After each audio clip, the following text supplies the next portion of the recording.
In the dairy state, a study group investigating current and in some cases outdated traffic regulations involving farm equipment is set to recommend changes to the Wisconsin state legislature.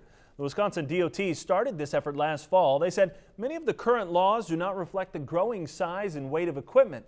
The study group received comments from farmers and agencies responsible for road maintenance and safety. Roy Reinsmith from the Wisconsin DOT says their recommendations should be presented to a legislative committee this week. Reinsmith says one of the recommendations includes a 15% increase in weight over current statutes and would represent most farm equipment. Even larger equipment would require a permit from a local authority responsible for roads.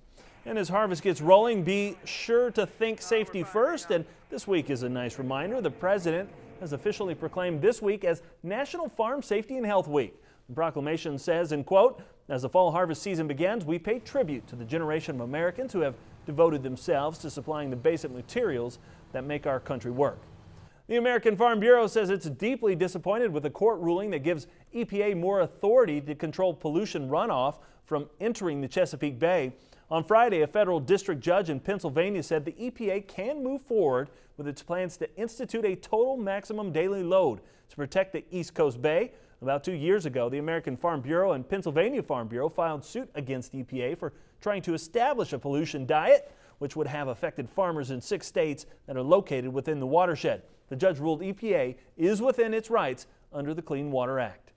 Canada's health department is proposing tighter rules for the use of a pesticide that's suspected in killing honeybees. Neonicotinoid is a common treatment applied to corn and soybean seeds. Canada's federal health agency opened a 90-day comment period about its use.